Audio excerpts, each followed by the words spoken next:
My name is Lucinda Williams Adams, and I am grateful that we're tuned in today to the Malc Show.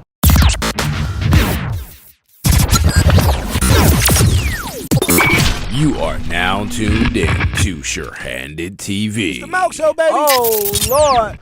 We are here with a longtime Dayton educator, someone who grew up bearing the weight of segregation, but was also able to find her stride and become an Olympic gold medalist, Miss Lucinda Williams Adams. How you doing today? Hi, Malcolm. I'm doing fine, thank you. It's such a pleasure to sit down with you and speak to you.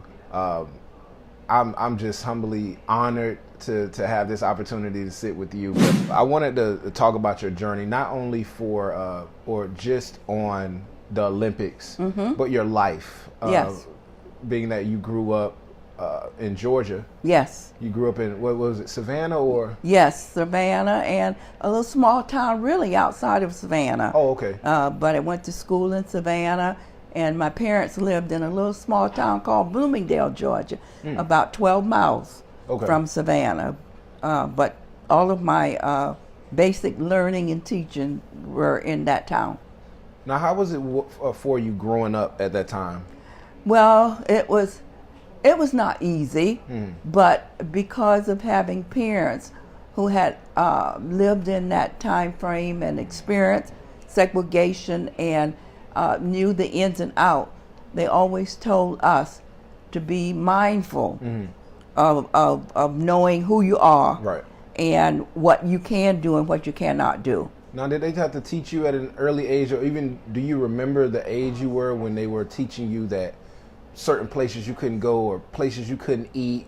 Because I know even when traveling, you had to face a lot of, but do you remember how old you were when you started to I think becoming aware? As a youngster, because I grew up during the time of segregation. We could not go to school with white. We could not ride the bus. We could not go to the same theaters, ride the train or anything. Wow. And so it was a kind of a state where, because of your teaching and your upbringing, you knew your limitations. Right. And so you adhered to it. We did not really understand it, but because of not being accepted in those days, we just accepted it for what it was. I know I previous interviews that I've done with some people, they were just pretty much telling me that they walked everywhere. You saying you can ride the train, you can ride the bus. So, I mean, did your parents have a car at the time? How was it with you all getting around? Well, my dad had an old truck, but we still had to walk most of the time. Either walk or you ran. That's how I got the running thing. But we always walked, and we did not have any kind of transportation. He would always take us into the city on Saturday morning or something. But other than that, we walked everywhere we went.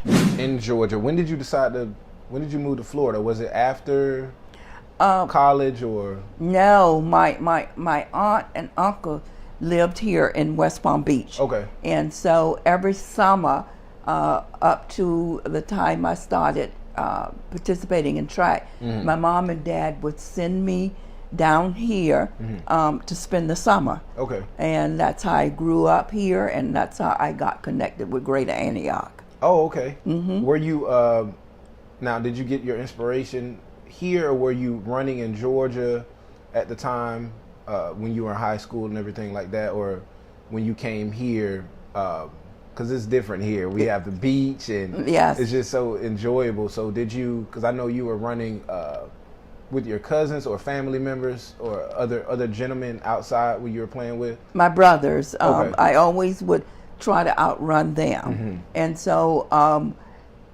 in junior high school, really elementary school, is when we would have May Day and Play Day. They do not have those kinds of activities anymore. I would always outrun the boys.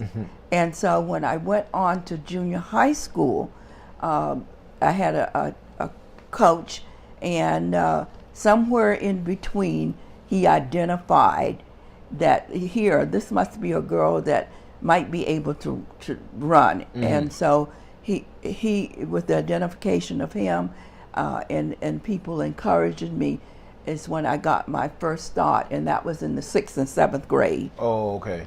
So that wasn't the coach that helped you get into Tennessee State? No, that was the first coach that okay. I had. Back then, even though it was separate and segregated in Georgia, we only had 2 schools that we could attend. Wow. That was Beach High School or Woodville High School, but they did have athletics for the blacks. And so consequently, because of that coach identifying some running ability in me, that's when I first got discovered, and that was in junior high school. Oh, wow. And he nurtured, and we would also be able to go to state track meets and city track meets, separate, but we had it. And I got identified when I went to the Tuskegee Relays as a sophomore in high school. Oh, okay. The Tennessee State University and Albany State University and Tuskegee Institute had track team for women, girls in those days. Wow. Now, was it for you mainly HBCUs or historically black colleges accepting blacks at the time, or were you able to get into a PWI? Oh no, there was no such thing as going anywhere other than a HBCU. Matter of fact, not all of them had track. Okay. It was only those 3 schools that had track team for girls and women in those days. And so that's Tennessee State came down to Tuskegee for their relays. They would have the juniors run on Friday and the seniors run on Saturday. In other words, the high school would run on Friday, and then on Saturday the college would run. So after, did they give you a scholarship as a sophomore, or did you do it your senior year? My junior year, actually. Okay. Ed Temple, who was the coach at Tennessee State University in those days, it was not really Tennessee State University, it was Tennessee State Agricultural and Industrial College. Wow. Before they changed the name. But he always would bring his team as the college, and he began to identify girls that had talent in track, because he was beginning to originate or to develop junior high girls. And so I won first place in the 100 and 200, and I was invited to go to Tennessee State for their summer program. Oh, wow. And that's how I received that scholarship when I graduated from high school. So you took the Greyhound to Tennessee State. Was that during the summer when you went? Did you start in the summer for the training, I believe, and then went into the fall? But in my junior year, that was when I was invited to come for their first summer program. And the only way we could travel was either the Greyhound bus, or that was it. There was no train or plane or whatever. That they had them, but we couldn't afford it. So my mom and dad put me on that Greyhound bus.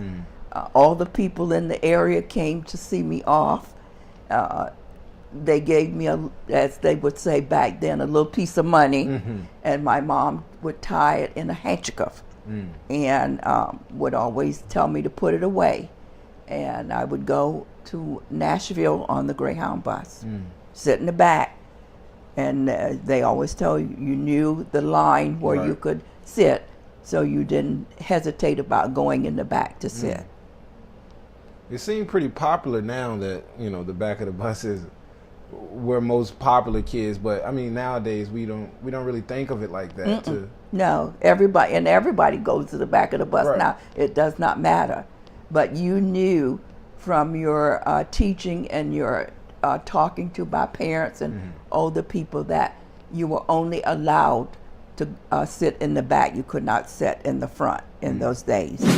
Now, going to Tennessee State University, you left as a freshman, and then you had the opportunity to compete at a higher level as a freshman in the Olympics. Not too many people do that. Well, I believe we were just talented, God-given talent, and privilege, and thankful to Tennessee State that they were able to send us to the national competition and also to the Olympic trials. And in 1956, when we qualified for the Melbourne, Australia Games in 56, we were just freshmen. We had no idea about the magnitude of the Olympics and what it really entailed. But we knew we could do the best that we could. And so we went, first time away from home on a plane of anything, but we did the best that we could. Now, after Australia, 1956, in 1960, you went to Rome. Yes. Italy. Yes. How was that experience? Well, go back a little bit. In 1956, I did not run on the relay team, but the relay team got third place, and that was unheard of in those days. But then we also had an opportunity to set goals. We knew what the games were about now. We knew we had to train just a little bit harder. We knew we had to focus. And we knew that we had to really put our mind to what we wanted to do and how we wanted to do it. And so we trained hard. We were prepared when we were qualified to go to Rome in 1960. And so we knew we could do far better than we did in 56. Describe the handoff. Well, yes. And for years, I was criticized that I made the mistake with the handoff. But thanks be to God, they had the movie of it, and they showed that rather than her taking off when I hit my mark, she waited, she hesitated, and I ran up her back. And so I think about that often now. Had I not been sure of what my job was, I probably would have been not able to put that aside and say I knew what I did. But thanks be to God, she was the fastest runner in the world in those times, and she was able to make up the difference, and we won the gold medal. All right. What was going through your mind during the race, while you were running, once you got the handoff? I know as someone that watched track and just in the crowd, you're like, oh, this is really nice, but it's a different feeling and a different mindset when you're actually running in the Olympics. What was your emotions at that time? It was mixed emotion. We knew we were prepared. We knew we had the ability to win, and it was not all about winning, but it was about doing the very best that we possibly could in representing not only our university, our race, but also the United States of America. And we wanted to really do the best we could. So we got out there, we said our prayers, and we just did what we were supposed to do. But we never took anything for granted. Right. We just got out there and did what we were supposed to do. Now I'm going to show you a picture.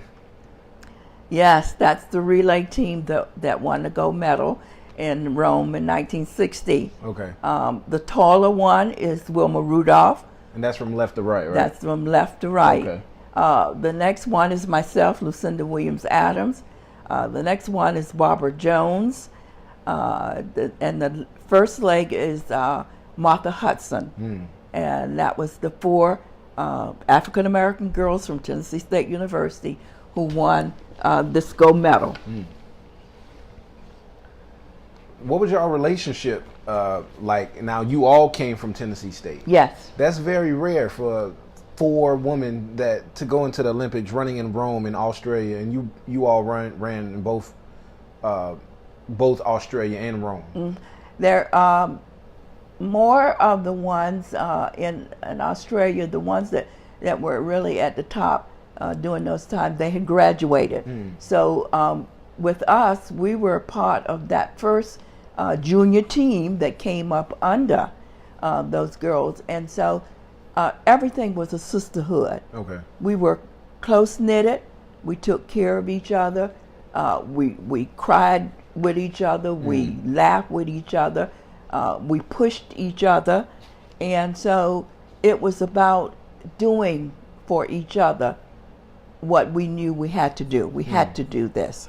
You moved to Dayton with your husband, and you were working in the public schools and teaching at what is it, Meadowdale? I started off at Meadowdale High School. School just opened. In Roosevelt High School? And then Roosevelt High School, which was one of the premier high schools in Dayton at that time. I began my professional teaching and coaching. And then as I moved up the rank, I became supervisor and then administrator in the public schools. And I did some adjunct professional work at the University of Dayton. Now, I forgot to mention also, during the times of being in the Olympics and traveling and everything like that, I mean, I know we talked about there are certain places you couldn't go, but with traveling, certain places you couldn't even use the bathroom. Exactly. Yeah, we, as I say to young people now, I'm grateful that things have changed, that we were part of the trail blazing to open doors for others that came along. But in those days, we could not go in hotels. We could not use the bathroom in certain places if we stopped. We could not go into restaurants. And thank goodness we had coaches. Coach Temple would always tell us, you're still in the South. It's still doing segregation because this was in the 50s and the 60s. And so be mindful of the kinds of things that you can and cannot do, just as our parents had taught us in those early days. But you had to use a bathroom in bushes and things like that. Yep, we would travel. We would leave Tennessee State like 12 o'clock at night, and we were going to Baltimore, or we were going to New York for the indoor nationals or something of that nature. We would leave 12 o'clock at night. The cafeteria would pack lunches for us. And once, if anybody had to use the bathroom, they would pull. We only had 2 station wagons, pull on the side. You got out, you hit the bushes, and you did whatever you needed to do, because we knew we couldn't stop in any places to use the bathrooms. Wow. Now, the Jim Crow laws were enforced until 1965. So around that time, how did the Jim Crow laws affect you? I mean, I want to be clear that the Jim Crow laws were state and local laws that enforced racial segregation in the southern United States. All were enacted in the late 19th and 20th centuries by white Democratic-dominated state legislators after the Reconstruction period. How were the Jim Crow laws, and did that affect you at all during that time? Well, in ways it did, in ways it did not, because as I said before, thank God we had teachers and coaches and mentors who showed us and told us, as I said, what we could do and what we could not do. Right. And always, Coach Temple used to always say to us, never let that impede your goals and your ambitions. And so because of knowing that we did not cross the line, so to speak, but I always said to myself, there'll be a day when I would not be able to be restrained like I am today. Right. And but I never let that use as a deterrent. I always kept focused. I always prayed. I always said that there was going to be a better day. And that's what I say to young people today. Never give up. Continue to try to meet your goals and your objectives, but always be mindful of the constraints that we have, even in today's society. Right. Because I also remember reading that segregation pretty much motivated you. And you talked about a time when you were in Baltimore and you got chased out of a restaurant. Yes. And were told I don't deserve niggas here. Yeah, that was the one thing. And, when you're coming from the South and you think you're going north, that things are going to be better. Right. Things are not going to be the same as they are. But we experienced that, yes, they are.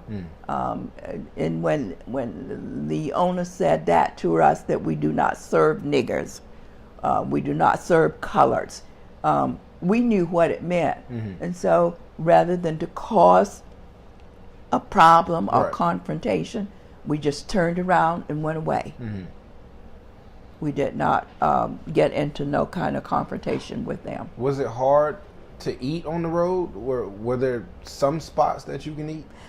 I think there were places, because they would always direct us to the colored section, so to speak, the colored neighborhoods. And Coach Temple always knew somebody in a town that we could go to have a decent meal, or we could go to the hotel in that town that allowed blacks to go to in those days. Now I want to talk about your influence to kids right now, because you're still traveling, you're still talking to people, kids, just publicly speaking. What does it mean to you to have an influence on somebody's life, and to be able to motivate them with your story? I think it's, here again, I attribute it all to having a deep conviction of in my spiritual life. I was taught early, right here at Greater Antioch. My aunt used to bring me to Sunday school. She used to bring me to church, and those beginnings instilled in me that if you're willing to work hard, and you're willing to listen and learn, and to take your faith, it will get you anywhere and everywhere you want to go. You have to work hard, you have to pray, and you have to be willing to sacrifice. And I say to young people now, study, be in school, even sometime if you do not want to go anyway. If you do not want to participate, just sit there and listen, because somewhere along the line something is going to be said that you can use for the rest of your life. Right. Now, people can look at you and say, listen, Miss Lucinda Williams Adams is my inspiration. She inspires me. Who was your inspiration, or who was your biggest influencer, then when you were at Tennessee State, or when you were coming up in your life? I think number one, my mom. My mom was one of the greatest influences on my life, because she always tried to do the best she could. My family did not have very much. They had to work for what they got, but they always instilled in their children that you are somebody, that you are God's child, and that no one is going to give you anything. You're going to have to work. You're going to have to be the best you can be. Right. You're going to have to be better than others, but you always stay humble, always be mindful of who you are, where you've come from, and always give back. Right.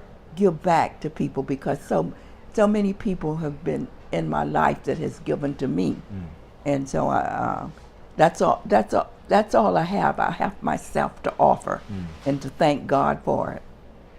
Now, I only heard a rumor, or just something I heard. Now, are they making a movie right now of you all? Well, they're in progress, and I meant to bring you that tape. Okay. That they've done when we were at the Muhammad Ali Center several weeks ago. There is a DVD, and they're going to be at the Hyannis Post Film Festival in July, August, showing it, and they are trying their very best to get that into a movie. Okay. Well, I can't wait to watch it. Well, we're praying. If it's God's will, it will take place. Now, I may have missed this, but I want to make sure everybody understands and knows. Now, in total, how many gold medals did you win? I have 1 gold medal from the Olympic Games. I have 3 gold medals from the Pan American Games. Okay. In Chicago. In Chicago, yes. And then, okay. And did you compete both 100 and 200 100 meters? and 200. I was always a sprinter. Didn't run anything longer than the 200 meters, 400 meters if we were training as over distance, but using and then on the 4x100 meter relay. Okay. And I forgot your time. I think it was like 11.4 seconds. 11.4. It was up there and top in those days.